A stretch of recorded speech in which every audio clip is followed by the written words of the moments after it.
Hi, everybody. Welcome back to Bible in a Year. My name is Natalie, and today we are on day 276. Welcome to the channel. I am so happy that you're here today. We are going to be reading out of 1 Kings chapter 14, Ezekiel chapter 31, Hebrews7, and then we're going to close out the day with Psalm 139, but only verses 17 through 24. So let's get started with 1 Kings chapter 14. Here we go.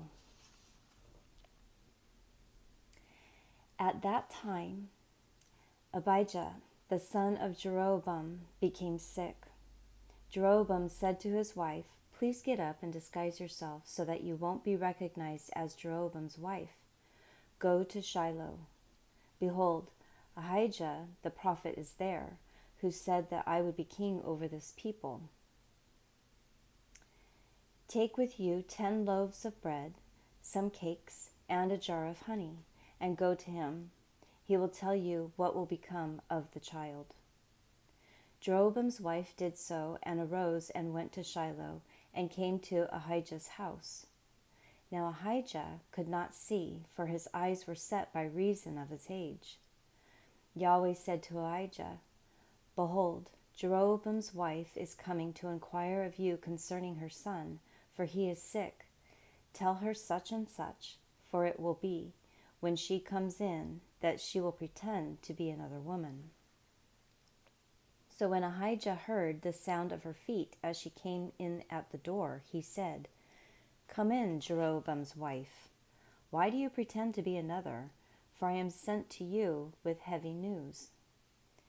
Go, tell Jeroboam, Yahweh the God of Israel says, because I exalted you from among my people, and made you prince over my people Israel, and tore the kingdom away from David's house and gave it to you.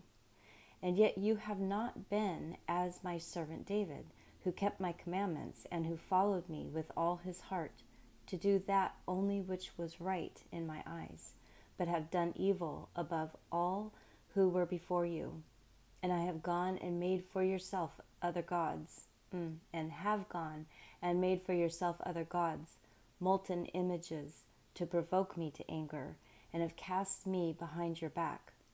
Therefore, behold, I will bring evil on the house of Jeroboam, and will cut off from Jeroboam everyone who urinates on a wall, he who is shut up, and he who is left at large in Israel, and will utterly sweep away the house of Jeroboam, as a man sweeps away dung until it is all gone.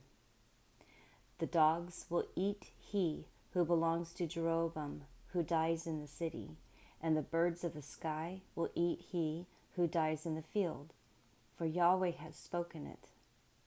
Arise, therefore, and go to your house. When your feet enter the city, the child will die.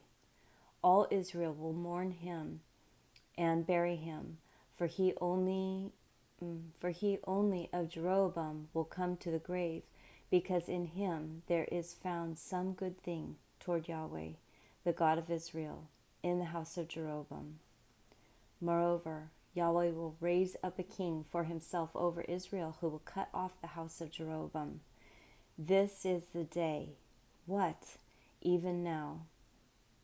For Yahweh will strike Israel as a reed is shaken in the water, and he will root up Israel out of this good land which he gave to their fathers, and will scatter them beyond the river, because they have made there Asherah poles, provoking Yahweh to anger.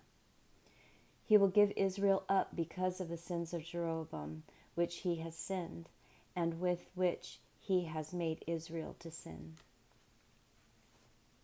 Jeroboam's wife arose and departed, and came to Tirzah. As she came to the threshold of the house, the child died. All Israel buried him and mourned for him, according to Yahweh's word, which he spoke by his servant Ahijah the prophet. The rest of the acts of Jeroboam, how he fought and how he reigned, behold, they are written in the book of the Chronicles of the kings of Israel. The days which Jeroboam reigned were 22 years. And then he slept with his fathers, and Nadab, his son, reigned in his place. Rehoboam, the son of Solomon, reigned in Judah. Rehoboam was 41 years old when he began to reign, and he reigned 17 years in Jerusalem, the city which Yahweh had chosen out of all the tribes of Israel to put his name there. His mother's name was Naamah, the Ammonitess.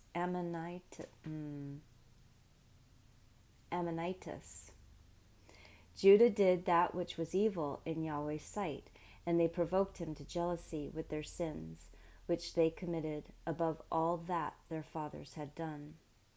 For they also built for themselves high places, sacred pillars, and Asherah poles on every high hill and under every green tree.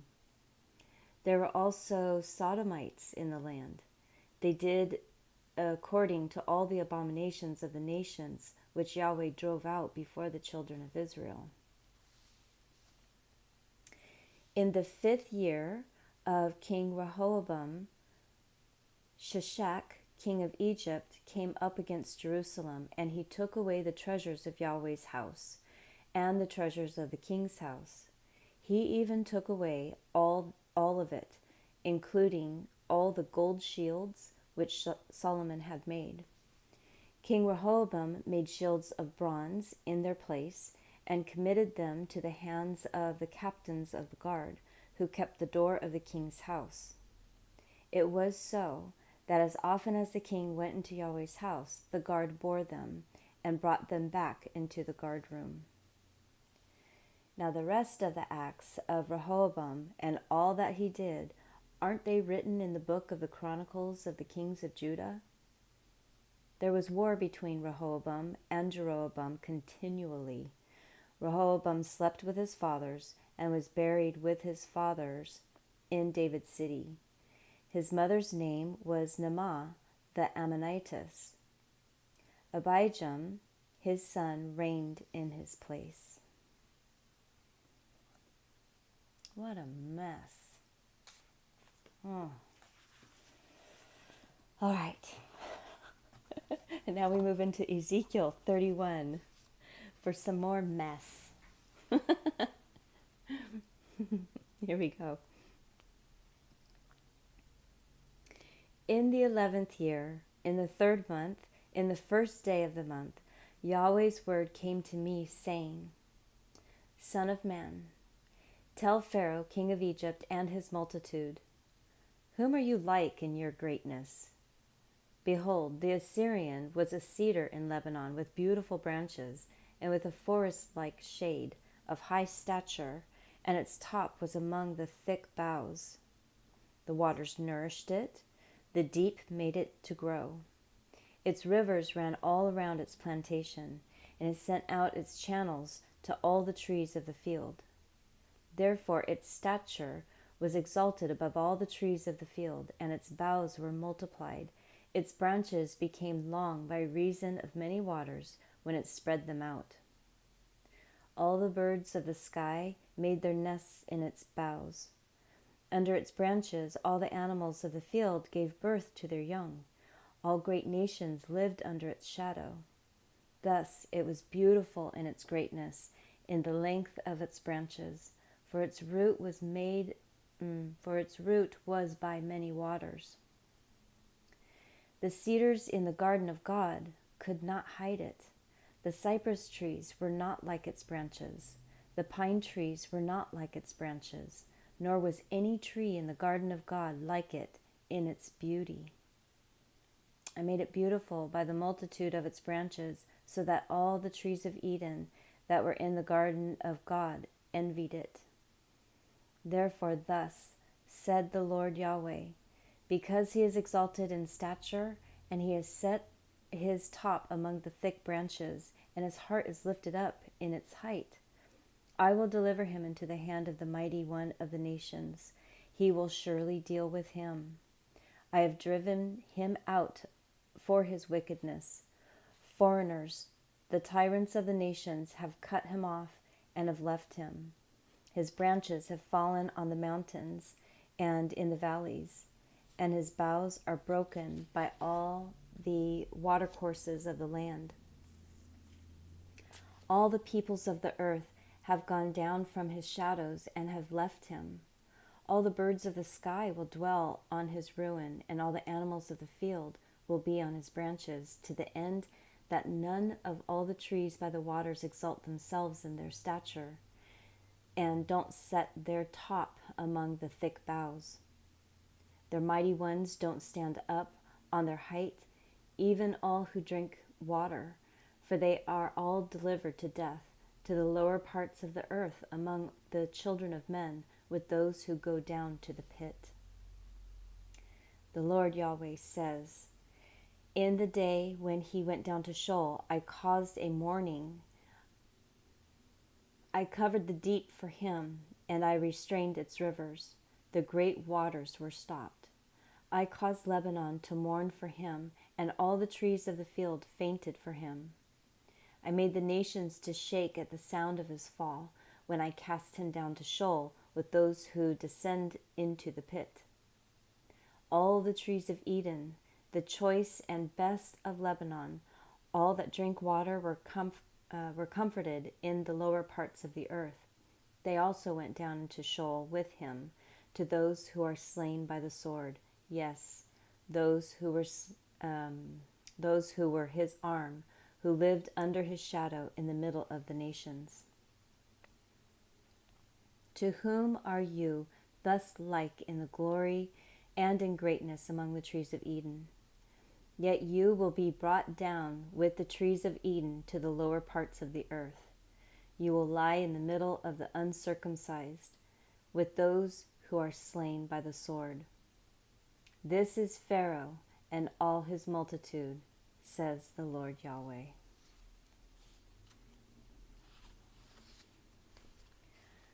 My goodness, the power.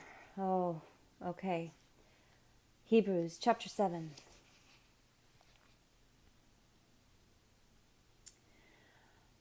For this, Melchizedek, king of Salem, priest of God Most High, who met Abraham returning from the slaughter of the kings and blessed him, to whom also Abraham divided a 10th part of all, being first by interpretation king of righteousness, and then also king of Salem, which means king of peace, without father, without mother, without genealogy, having neither beginning of days nor end of life, but made like the Son of God, remains a priest continually. Now consider how great this man was, to whom even Abraham the patriarch gave a 10th out of the best plunder. They indeed, the sons of Levi, who received the priest's office, have a commandment to take tithes from the people according to the law, that is, of their brothers, though these have come out of the body of Abraham. But he whose genealogy is not counted from them has accepted tithes from Abraham, and has blessed him who has the promises. But without any dispute, the lesser is blessed by the greater. Here people who die receive tithes, but there one receives tithes of whom it is testified that he lives.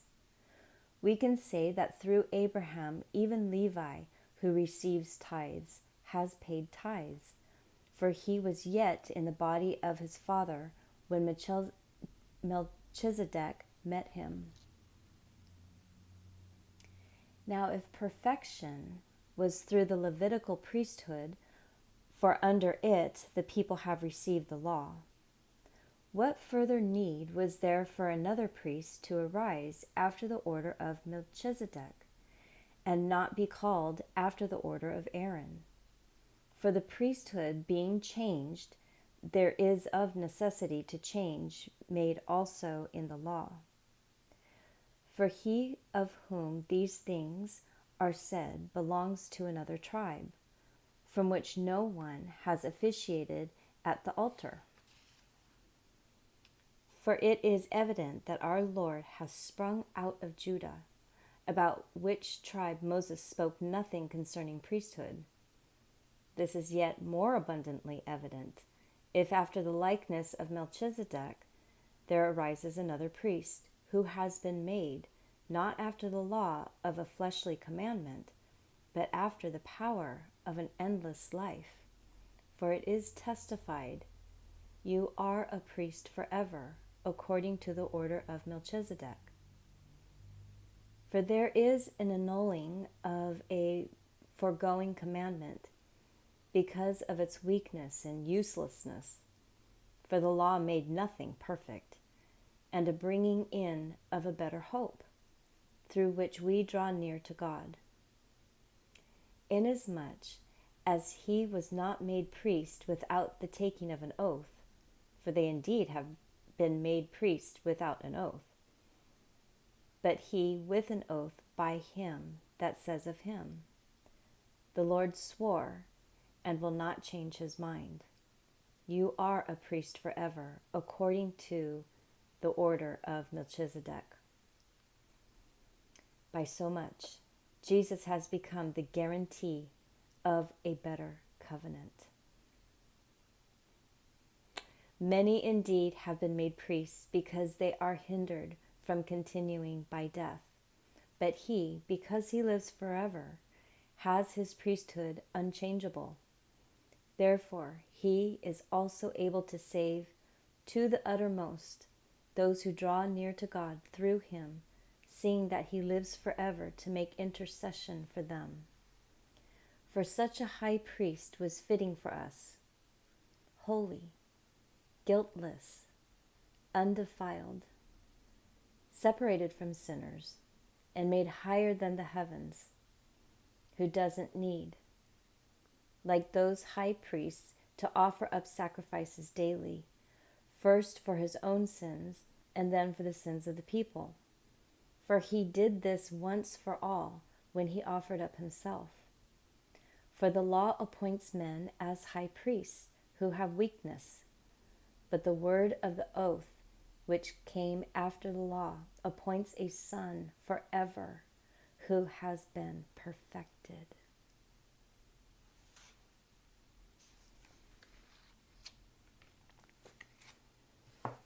A whole new covenant. Yes. Oh, I love that. All right, Psalm 139, 17 through 24. How precious to me are your thoughts, God. How vast is their sum. If I would count them, there are more in number than the sand. When I wake up, I am still with you. If only you, God, would kill the wicked. Get away from me, you bloodthirsty men, for they speak against you wickedly. Your enemies take your name in vain. Yahweh, don't I hate those who hate you? Am I not grieved with those who rise up against you? I hate them with perfect hatred. They have become my enemies. Search me, God, and know my heart. Try me and know my thoughts. See if there is any wicked way in me, and lead me in the everlasting way.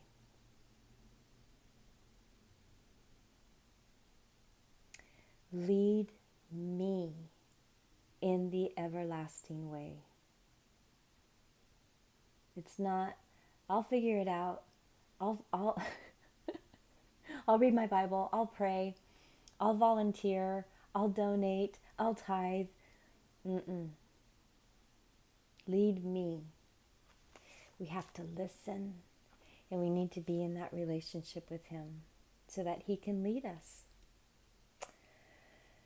So, everybody, thank you for joining me again today. Please come on back for day 277. Have the most fantastic day today, and I will see you tomorrow. Bye.